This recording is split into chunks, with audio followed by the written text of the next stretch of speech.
Hello നമസ്കാരം. ഇന്നലെ ലാലേട്ടൻ്റെ പ്രതികരണമുണ്ട്.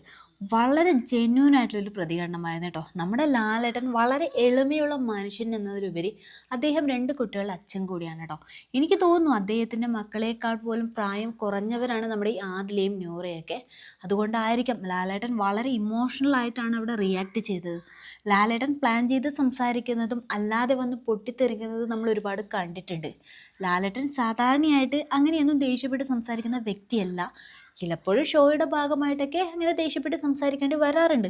എന്നാൽ ഇന്നലെ വളരെ റിയൽ ആയിട്ടായിരുന്നു അദ്ദേഹം സംസാരിച്ചത്.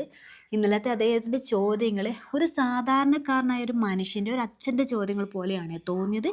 അദ്ദേഹം അക്ബറിനോട് ചോദിക്കുന്നുണ്ട്, അഭിലാഷിനോട് ചോദിക്കുന്നുണ്ട്, അനീഷ്, ഒനിൽ ഇവരോടൊക്കെ ചോദിക്കുന്നുണ്ട്, നിങ്ങളൊക്കെ ഇവിടെ ഉണ്ടായിട്ടും ഇതൊക്കെ കേട്ടോണ്ടിരുന്നില്ലേ, എങ്ങനെ നിങ്ങൾക്ക് പ്രതികരിക്കാതിരിക്കാൻ കഴിഞ്ഞു എന്നൊക്കെയാണ് ഇവരോടൊക്കെ ചോദിക്കുന്നത്.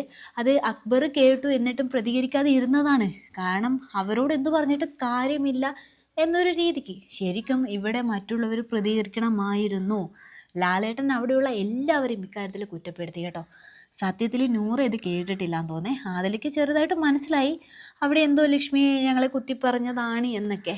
ഈ ഒരു കാര്യം സമൂഹത്തിൽ നടക്കുന്ന ഒരു കാര്യമാണ്. ശരിക്കും ഇങ്ങനെയാണ് നമ്മുടെ ആദിലയും നൂറയൊക്കെ സമൂഹത്തിൽ നേരിടുന്നത്. നമ്മുടെ ഈ ബിഗ് ബോസ് ഷോ തന്നെ ഉണ്ടല്ലോ, സമൂഹത്തിൽ നടക്കുന്ന പല കാര്യങ്ങളും ഒരു നേർ ചിത്രമാണ്.